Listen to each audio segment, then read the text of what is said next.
하나님께서 이 고린도후서 말씀을 통해서, 그리고 또 준비된 말씀을 통해서 저와 여러분들에게 주시는 레마가 있을 줄 압니다. 그래서 오늘도 그것을 기대하는 마음으로 말씀을 받기를 바랍니다. 오늘 제목은 비방을 극복하는 은혜입니다. 근데 영어 제목은 조금 달라요. Handling Criticism with Grace.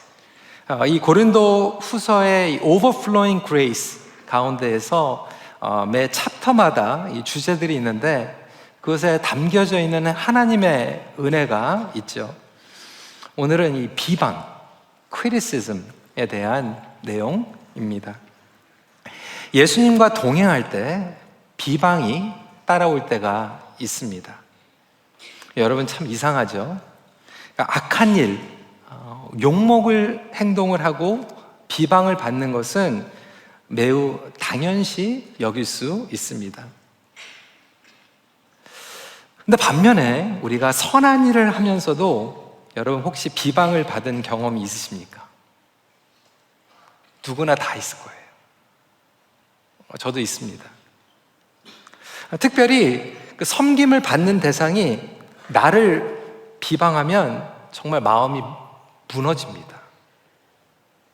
나는 좋은 의도로 그분을 섬겼는데 보면 그거 다 받고 나중에 돌아서서 비방해요. 억울하다고 여겨집니다. 그런데 성경을 보면 예수 그리스도의 십자가를 지고 예수님과 동행하게 되면 비방, 조롱, 공격이 따르게 됩니다. 그러니까 예수님께서 죄가 없이 이 땅에 오셔서 섬기셨는데도 불구하고 예수님이 비방당하셨고 조롱당하셨어요. 그러니까 저와 여러분들이 예수님의 십자가를 지고 있잖아요. 그리고 예수님을 따라가고 있어요. 그러면 마땅히 이러한 비방과 조롱이 찾아오게 되죠. 왜 그럴까요? 그러니까 죄로 타락한 이 세상, 저와 여러분들이 다 죄인이기 때문에 그래요. 그래서 죄인의 관점에서 여전히 우리는 바라보고 그렇게 판단합니다. 이번에 일본의 오사카에 가가지고 우리 어르신들과 함께 노방전도를 했습니다. 십자가를 짊어지고 진짜로 무거운, 그리고 이제 전단지를 나눠주면서 전도를 하는데 오사카 그 다운타운의 한복판에서, 근데 사실 일본 현지인 교회들이 노방전도를 잘 안 하는데 저희가 동역하는 이 교회 목사님이 야쿠자 출신이에요. 그래서 막 밀어붙이는 스타일이더라고요. 그래가지고 이분과 이제 전도팀들과 이제 십자가를 메고 이제 노방전도를 쭉 하는데 이 오사카 다운타운 중심에 한국 사람들이 굉장히 많이 여행객으로 와 있어요. 일본이 더 싸대요, 요즘 물가가. 그래서 제주도 뭐 지방 가는 것보다 이 비행기 타고 가지고 오사카에서 관광하는 사람들이 많이 있는데 저희가 막 전도를 하는데 그 전도지가 일본 색깔이 좀 빨갛잖아요. 이 빨간 전단지를 이제 나누다 보니까 뒤에서 이런 소리는, 야, 신천지다. 신천지다. 다른 얘기는 모르겠는데 그 얘기 들으니까 굉장히 막 억울하고 기분이 안 좋더라고요. 예. 근데 여러분 밖에서만 그렇겠습니까? 때로는 우리가 가족들을 섬길 때도 이 좋은 게 리턴이 되는 게 아니라 크리티시즘을 받게 되고요. 여러분 경험 안 해보셨어요? 부모님들이 정말 간까지 빼놓으면서 자식들한테 다 해줬는데 자식들이 나중에 막 수년 후에 상처받았대요. 내적 치유 받아야 된대요. 제가 처음에 신학교를 갔는데 그곳에 있었던 박사학위, THM 하는 목사님들 쭉 계시잖아요. 근데 목사님들이 이렇게 얘기를 하는 거예요. 목회는 사람만 없으면 참 쉽대요. 저 목사님 왜 저렇게 얘기하시나. 되게 뭔가 관계적으로 되게 좀 잘 못하시는 분인가 그렇게 생각을 했는데 그게 이민교회뿐만이 아니라 미국 교회 목사님들도 그 얘기 하더라고요. 이런 얘기가 있어요. Ministry would be great if it weren't for all the people. 그러니까 이게 유니버설한 것 같아요. 한인교회뿐만이 아니라 이민교회뿐만이 아니라 미국 교회도 그렇습니다.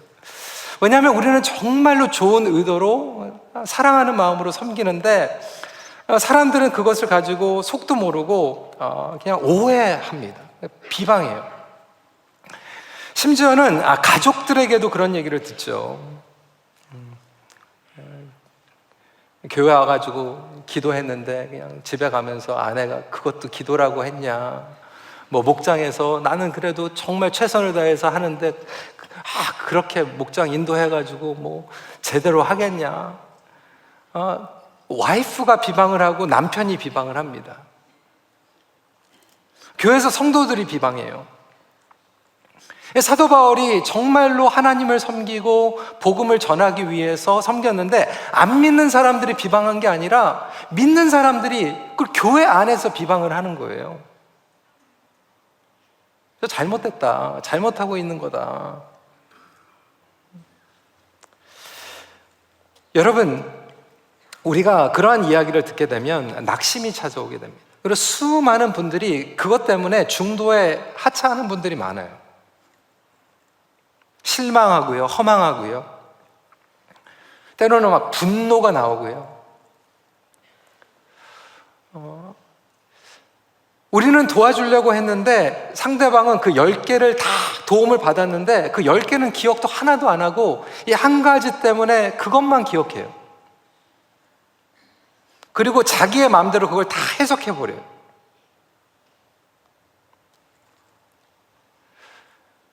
저와 여러분들은 사실 양을 섬기기 위해서 하나님께서 부르셨어요. 종종 말씀을 드리지만 양을 섬기려면 양의 배설물도 돌봐야 합니다.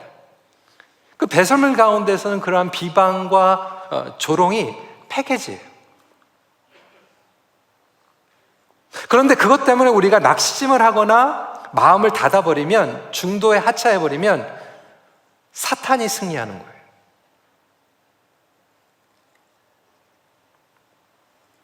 오늘날도 그것을 알면서도 여전히 저와 여러분들은 그 비방을 듣고 낙심하는 경우도 있지만 사실 많은 경우에는 저와 여러분들이 그 사탄의 도구로 이용받고 있어요. 누군가를 비방하고 누군가를 낙심시키는 도구로 저와 여러분들이 충분히 사용받고 있다고 하는 거예요.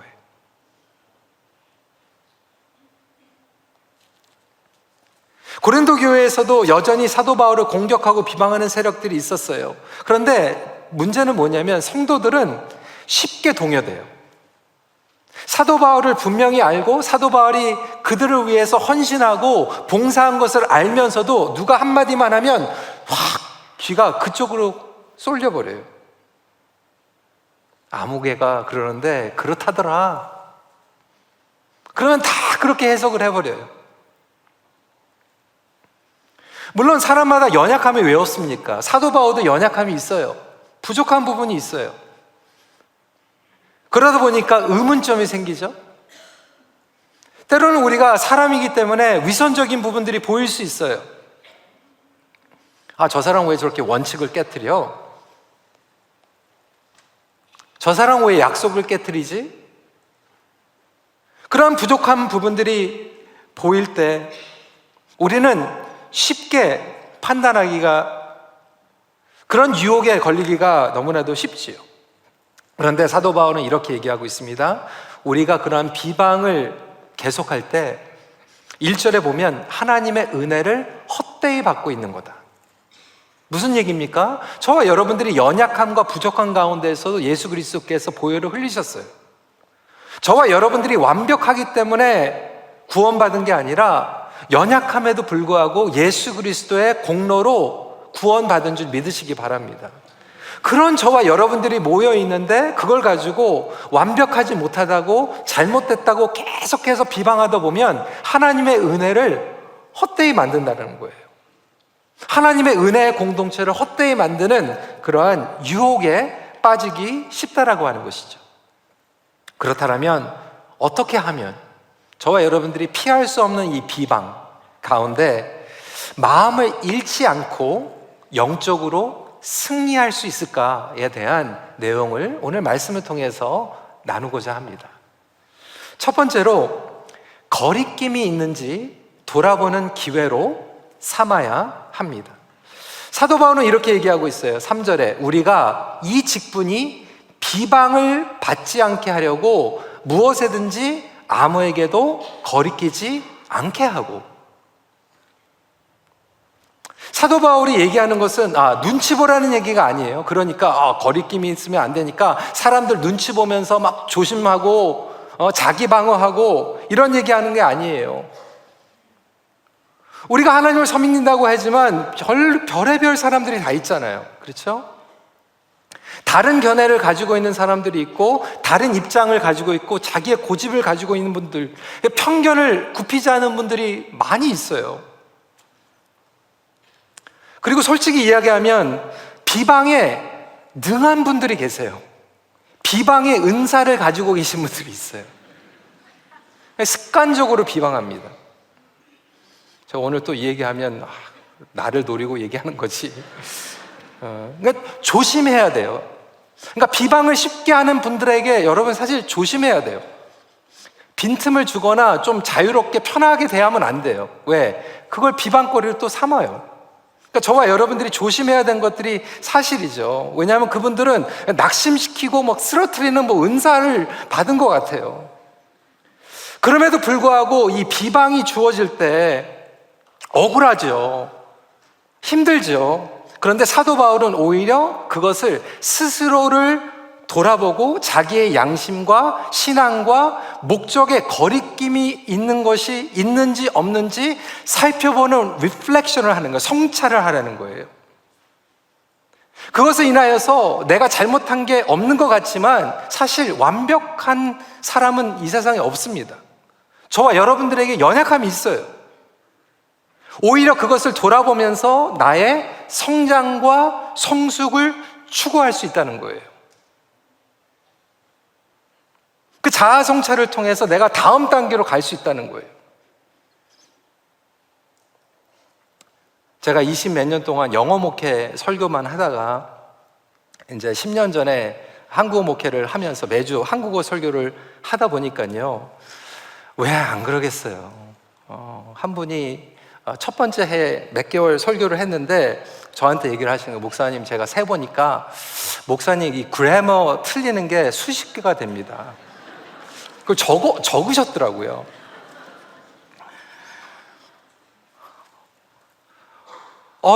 그 얘기 들으니까 굉장히 이게 좀 마음이 좀 가라앉더라고요. 근데 생각해 보니까 참 맞아요. 제가 한국에서 중학교 졸업하고 왔잖아요. 그러다 보니까 당연히 그래머하게 지금도 틀리고 있거든요. 틀린 게 왜였겠어요? 그럼 나 설교하지 말아야 되겠다. 나 다시 영어권 가야 되겠다. 그렇게 생각하면 오히려 편할 수 있겠지만 그렇게 받아들이지 않더라고요. 그렇구나. 이게 불편한 분이 있을 수 있으니까 내가 원고를 좀 적어야 되겠다. 원고를 적고 정리하다 보니까 또 그게 편해졌고 또 하나님께서 또 그 원고를 통해서 책을 또 2번 낼 수 있도록 또 도와주셨어요. 그러니까 오히려 그것을 통해서 나의 성찰을 하다 보니까 나를 돌아보고 그리고 내가 성장하고 성숙해야 될 부분을 찾게 되는 거죠. 우리가 다른 사람들을 섬길 뿐만이 아니라 가정에서도 그런 비방이 있을 때 왜 저와 여러분들에게 부족한 부분이 없겠어요? 연약한 부분이 왜 없겠어요? 분명히 우리도 실수한 부분들이 있을 거예요. 의도는 그렇지 않았지만 오히려 그것을 통해서 나를 돌아볼 수 있는 그러한 기회가 생기는 거죠. 어떤 분들은 또 그래요. 맞아요. 제가 노 목사님 성장시키려고 그렇게 하는 거예요. 근데 여러분, 그렇게 하지 마세요. 우리가 비방이라고 얘기하지만 사전을 보니까요, 비방과 비판이 차이점이 있어요. 그러니까 비방과 비판의 차이점은 뭐냐면 비방은 안 좋은 부분을 들춰내가지고 그 사람을 나쁘게 얘기하는 거예요. 사람을 풋다운하는 거예요. 그러니까 사람에 대한 공격이에요. 이게 하나님께서 정말 싫어하시는 거예요. 그러니까 비판은 옳고 그름을 헤아려주고 그 이유에 대해서 정확하게 팩트를 얘기해 주는 거예요. 이슈에 대한 거예요. 그러니까 비방과 비판 중에는 비판이 더 건설적인 건 사실이에요. 그렇죠? 그런데 많은 경우에는 우리가 정확하지 못하고 성숙하지 못하기 때문에 이 비방과 비판을 섞어가지고 짬뽕으로 해버립니다. 그러다 보니까 그 사람이 건설적으로 성장하기보다는 낙심으로 개인적인 공격으로 받아들이게 됩니다. 그리고 공통적으로 인간관계를 잘하는 사람들은 될 수 있으면 비방도 안 하고 비판도 주의합니다.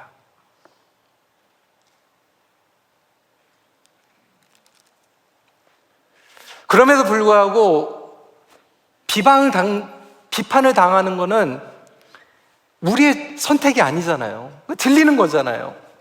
그럴 때 우리는 어떻게 돌아보는가?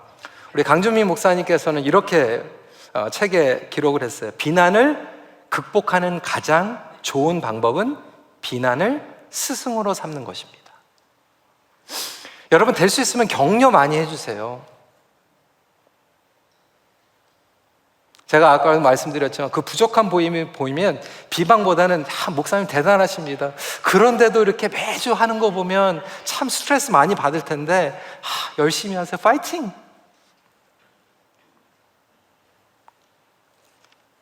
그런데 격려는 성장으로 이끌어주는데 비방은 저와 여러분들이 하나님 안에서 받으면 성숙으로 이끌어줄 수 있다는 거예요. 그러니까 오히려 여러분들이 그러한 비방을 들을 때 성숙으로 가지고 갈 수 있는 저와 여러분들이 되시길 주님의 이름으로 축복합니다. 오히려 사도 바울이 그것을 성숙으로 가지고 왔어요. 그거 가지고 싸우지 않았어요.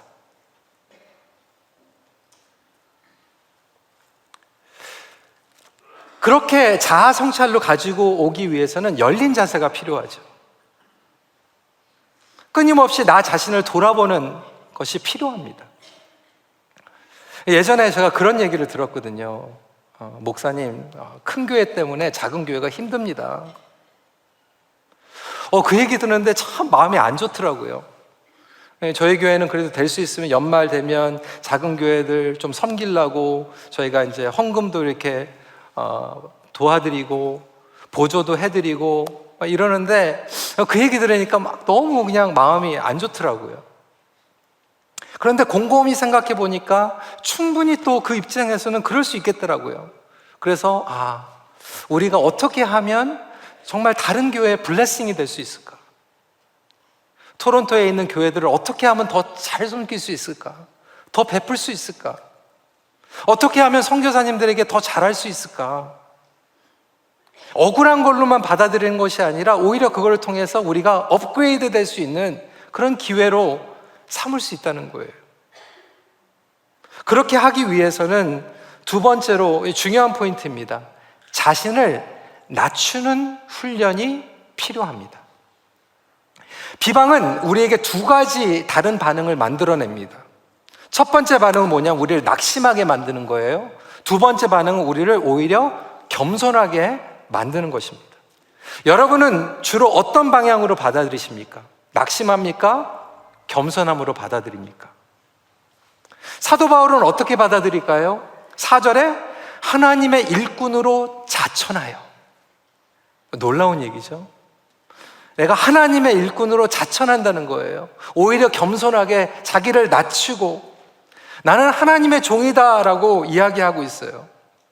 이게 어떻게 가능할까요? 하나님 안에서 존재감을 가지고 있어야만 가능한 거예요. 하나님 안에서 내가 존재감이 분명하지 않으면 내 자존심이 나옵니다. 감히 나한테 그렇게 해? 뚜껑이 열립니다.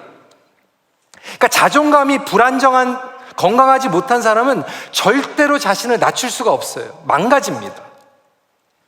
근데 여러분 이 자존심, 자존심을 뭐라고 얘기해요? 교만이에요. 교만은 뭡니까? 영어로 pride예요. 근데 성경을 보면 이 pride 자체가 죄입니다. sin. 영어로 제가 준비를 했는데요. pride. 한번 띄워주세요. 여러분 pride하고 잘 보세요. 스펠링. 그리고 두 번째 sin. 공통점이 있는데 뭐가 공통점일까요? 중간에 뭐가 있어요? 스펠링에? I. 나예요. 나. 어떻게 나한테 그럴 수 있어? 나는 억울해. 단 사람 몰라도 나는 못 건드려. 내가 살아있기 때문에 내가 억울한 거예요. 항상 그 중심에는 나입니다, 나. 근데 사도 바울은 나를 낮추라는 거 얘기하는 것이 나를 부인하고 예수님으로 충만하라는 거예요. 근데 내가 비워지고 예수님으로 채워지면 어떤 역사가 일어나요? 영어로 지금 장난하는 게 아니지만 영어로 띄워주세요. sin이 son으로 바뀌는 거예요. 나의 죄가 예수님으로 바뀌는 거예요. 여러분, 예수님께서는 이 땅에 자신을 낮추시고 오셨어요. 십자가에서 자신을 낮추셨어요. 그것은 엄청난 자존감입니다. 본인이 누구인지 모르면 불가능한 거예요. 그래서 그 십자가를 감당하기 위해서 하나님께서 계속해서 너는 나의 사랑하는 아들이라, 너는 나의 사랑하는 아들이다. 자신이 누구인지만 알아야지 자신을 비울 수 있고 채울 수 있는 거예요. 상대방보다 더 자신을 낮춰도 자기의 자존감이 무너지지 않는 거예요. 그러한 영적인 건강함과 확신감이 저와 여러분들에게 충만하길 주님의 이름으로 축원합니다. 그때 어떤 역사가 일어날까요? 사도 바울이 이야기하고 있는 4절, 5절 말씀 보세요. 환난이 찾아오죠. 궁핍, 고난, 매맞음, 갇힘, 난동, 수고로움, 자지 못해요. 먹지 못해요. 그런데 이것이 어떻게 바뀝니까? 내가 살아있으면요, 나에게 어떻게 고난이 옵니까? 하나님, 왜 내가 매맞아야 됩니까? 왜 내가 갇혀야 됩니까? 왜 내가 이 난동지 가운데에서 억울함을, 왜 내가 이렇게 수고롭습니까? 자지도 못하고 먹지도 못하고. 그런데 내가 주님 앞에서 주님으로 충만해지니까 어떻게 바뀌어요? 깨끗함, 지식, 오래 참음, 자비함, 성령의 감화, 거짓이 없는 사랑, 진리의 말씀, 하나님의 능력으로 변하게 되는 놀라운 기적이 일어나는 줄 믿으시기 바랍니다. 내가 살아있으면 억울한데 바뀌는 거예요, 이렇게. 무슨 의미입니까? 본질로 돌아가라는 거예요. 예수 그리스도 안에서 예수님께 돌아가라는 거예요. 우리는 큰 그림을 그려야 됩니다. 저와 여러분들이 왜 여기 나와 있습니까? 왜 섬기고 있습니까? 왜 하나님께서 부르셨습니까? 우리의 주인은 누구입니까? 사람입니까? 예수님입니까? 무엇 때문에 여기 나와 있습니까? 여러분, 큰 그림을 보면 너무 분명하지 않아요? 그런데 일, 사고, 사건, 문제에 집중하다 보면 왜 시작했는지 잊어버리고 거기에 추락돼요. 예를 들어볼까요? 부부가 레노베이션 하다가 이혼한대요. 행복하게 살자고, 응? 거기서 오손도손 잘 살자고 레노베이션 하다가 이혼한대요. 저는 그런 경우도 봤어요. 교우들끼리 비싼 돈 주고 여행 가가지고 싸우고 와가지고 교회 떠나요. 그거 왜 간 겁니까? 서로 친해지려고 돈 주고 가는 거 아니에요? 근데 가가지고 그거 잊어버리고 싸우다가 와가지고 교회 옮겨요.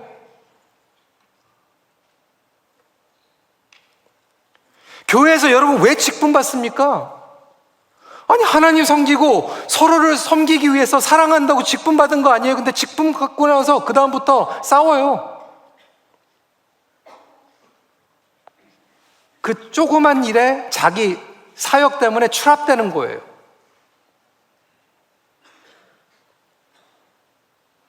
그래도 내가 섬기는데 왜 안 도와줘? 내가 결정했는데 왜 반대해?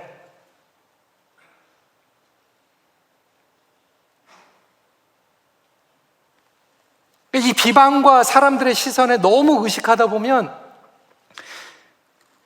왜 시작했는지 잊어버리게 되죠. 오늘 일부에는, 특히 일부에는 우리 친교 사역팀에서 섬기는 분들 많이 예배 드리거든요. 그리고 이제 국밥 막 푸고, 그분들이 왜 새벽부터 나와가지고 그렇게 국밥으로 섬깁니까? 성도들 그래도 맛있게 식사하게 하려고. 그런데 별의별 피드백이 있대요. 뭐 음식 오늘 짜다, 오늘 맵다. 뭐 그분들이 비즈니스 합니까?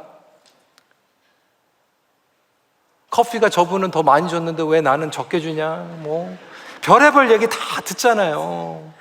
그거 얘기 들으면요, 진짜 막 뚜껑이 열리고 내가 왜 이러고 있는지 속상할 때 많아요. 근데 그거에 추락되면요, 그게 사탄이 이용하는 거거든요. 그런데 끊임없이 그냥 다시 본질로 돌아가는 거예요. 내가 왜 시작했는가? 내가 왜 이거 하고 있는가? 하나님께서 부르셨고 하나님께서 나에게 사랑하는 마음들을 주셨기 때문에 그것 때문에 하는 거예요. 여러분, 가정을 꾸리고 여러분들 왜 결혼했습니까? 왜 자녀 낳았습니까? 그 큰 그림, 본질로 계속해서 돌아가야 되는데 그거 잊어버리니까 그 한 소리가 막 너무 크게 들리는 거예요. 그것 때문에 내 마음이 그냥 업앤다운 일어나고요. 막 하루에 그냥 그만두고 싶은 마음이 막 10번, 20번 막 생기고요. 도망가고 싶고요.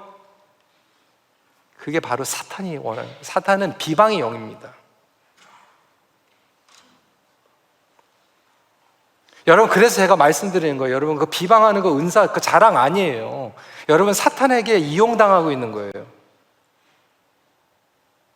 여러분들이 비방할 때, 누군가를 공격할 때, 누구를 낙심할 때, 그 사단이 좋아하는 거고 하나님의 마음이 얼마나 아픈지 몰라요. 여러분 자식한테 가슴에 못 박으면 어떤 부모가 좋아합니까? 근데 여러분, 하나님의 자녀들한테 못 박는 거예요. 근데 우리는 너무 쉽게, 그래서 기본기로 돌아갈 수 있는 저와 여러분들이 되시길 주님의 이름으로 축원합니다. 끊임없이 나는 하나님의 종이다 자천하는 거예요. 나는 낮아지고 예수님이 다스리는 것이 본질입니다. 마지막 포인트예요. 비방 가운데서도 마음을 넓혀야 합니다. 우리 13절 말씀 같이 한번 읽어볼까요? 시작. 내가 자녀에게 말하듯 하노니 보답하는 것으로 너희도 마음을 넓히라. 그러니까 마음을 넓히라는 거예요. 그러면서 사도 바울이 얘기하는 게, 이 비방을 당하면 마음을 넓힐 수도 있지만 많은 경우에는 마음이 좁아진다는 거예요. 어떤 경우일까요? 누가 마음이 좁은 걸까요? 작은 것들에게 마음을 품으면 마음이 좁아집니다. 비본질적인 것에 자꾸 집착하면 마음이 좁아져요. 많은 경우에 마음이 좁은 분들이요, 뒤끝이 있습니다. 나름대로 다들 성격이 있죠? 그렇죠? 근데 소심하고 꼼꼼한 성격도 좋은 성격이에요. 디테일한 거를 챙기는 스타일, 굉장히 섬세한 부분이에요. 여러분, 그 장점입니다. 그런데 굉장히 조심해야 되는 건 뭐냐면, 디테일하신 분들이 디테일한 것 때문에 마음이 힘들어요.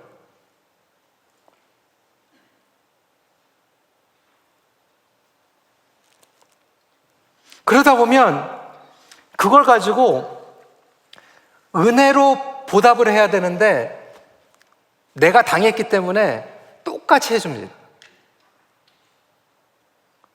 교회 공동체 안에서도 그런 일도 굉장히 많아요.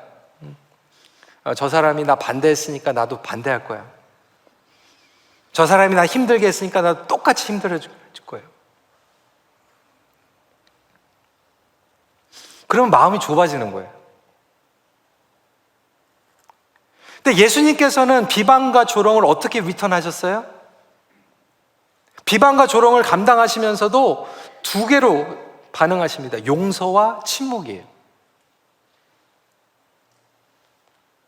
예수님께서 십자가를 감당하시면서 비방당하셨어요. 그런데 그들을 위해서 용서하셨어요. 그리고 두 번째로 십자가에서 침묵하셨어요. 당신만 말 있습니까? 나도 말 있습니다 라고 하면 똑같아지는 거예요. 그런데 용서하고 침묵하는 거예요. 그리고 오히려 반대로 격려와 칭찬의 사람이 되는 거예요. 그러니까 비방받는데 마음을 넓히라는 거예요. 오히려 칭찬해 주라는 거예요. 제가 아까 얘기했죠. 그 집사님이, 목사님 자꾸 이 그라마 틀린다고. 그러면 이렇게 얘기하는 거예요. 집사님 맞아요. 저 그게 틀려요. 그래서 집사님 대단하십니다. 그래도 매주 나오시는 거 보면, 그래도 은혜 받으시는 거 보면 참 대단하십니다.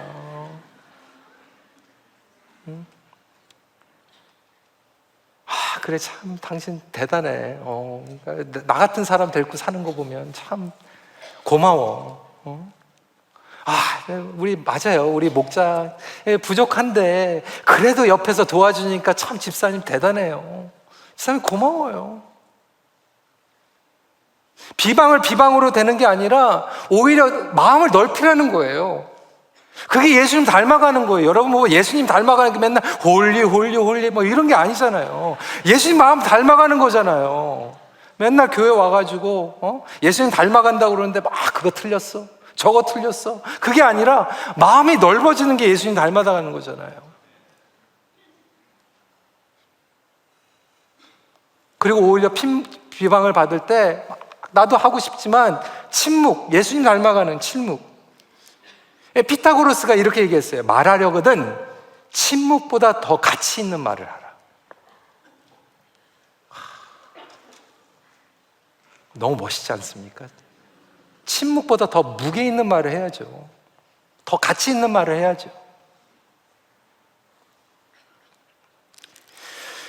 여러분, 비방을 심으면 비방을 거둡니다.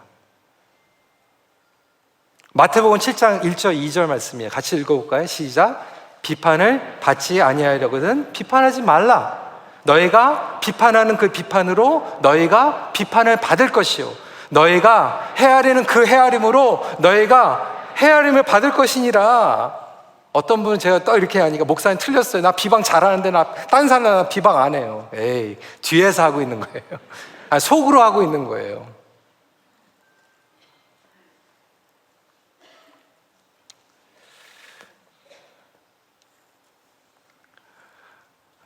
일부 때는 시간이 모자라가지고 이 얘기를 안 했는데 존 맥스웰 목사님 책의 관계 기술에서 나오는 책이에요. 이야기예요. 어느 한 이발사가 있는데 이 이발사가 항상 네거티브 바버. 근데 단골 손님이 이제 머리를 아주 근사하게 잘라달라고 그런 거예요. 왜 그러냐고 그랬더니 여행을 가는데 로마로 간다는 거예요. 로마로. 너무 들떠 있는 거예요. 로마에 가가지고 막 좋은 유적지도 보고 이탈리안 파스타도 먹고 그리고 혹시 모르지 뭐 교황도 볼 수 있을지. 그러니까 이발사가 그러는 거예요. 그 비싼 돈 가가지고 로마 갈 필요 뭐 있냐고. 들어보니까 거기 파스타 맛없다고. 거기 가면 막 에어컨도 없어가지고 막 덥다고. 왜 비싼 돈 주고 거기까지 가냐고. 그리고 무슨 교황이 뭐 그냥 그렇게 쉽게 만나는 사람이냐고. 무슨 교황을 만나냐고. 괜히 그냥 그렇게 얘기했어요. 한 달 후에 다시 이제 머리를 자르러 왔는데 로마에 갔다 왔. 너무 좋았다는 거예요. 진짜 파스타도 너무 맛있고. 갔는데 너무나도 그 유적적인 것들도 봤고 그리고 교황을 봤대요. 근데 교황이 자기한테 악수를 하면서 인사를 하더래요. 그러면서 말을 했대요. 무슨 말을 했냐고 그랬더니 당신 헤어스타일이 별로라고. 누가 머리 잘랐냐고.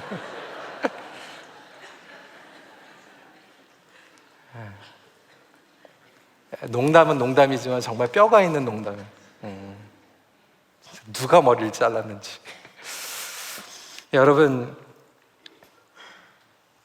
결론이에요. 비방은 사탄의 도구 역할을 하는 거예요. 하나님의 자녀의 가슴에 못을 박는 겁니다. 예수 그리스도의 마음을 알아가는 것은 결국 우리의 마음을 넓히는 거예요.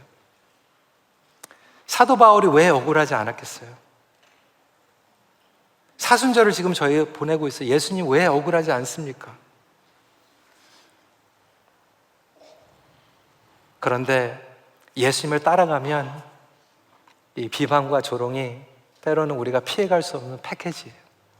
왜? 사람을 섬기다 보면 사람들은 자기 좋은 것만 받고 자기의 입장에서 판단하고 왜곡하고 심지어는 가족들, 자식들에게도 우리가 쓴소리를 들을 때가 있습니다. 그런데 주님께서는 오히려 그것을 통해서 저와 여러분들에게 성숙으로 나가는 거예요. 오히려 겸손해지고 주님으로 채워지고 마음이 넓어질 수만 있다라면 저와 여러분들은 오히려 그 비방을 통해서도 놀라운 은혜를 경험할 줄 믿습니다. 여러분, 비방을 비방으로 갚지 마세요. 용서로, 은혜로 갚으세요. 그리고 관대함으로 베푸세요. 그러면 여러분들의 마음이 넓어지고, 과거에 집착하고 나에게 집착하면 마음이 좁아지는 거예요. 그것을 이겨낼 수 있는 은혜가 여러분들에게 있기를 간절히 기도합니다. 말씀 마칩니다. 비방을 뛰어넘는 만큼 성장과 성숙을 경험하게 됩니다.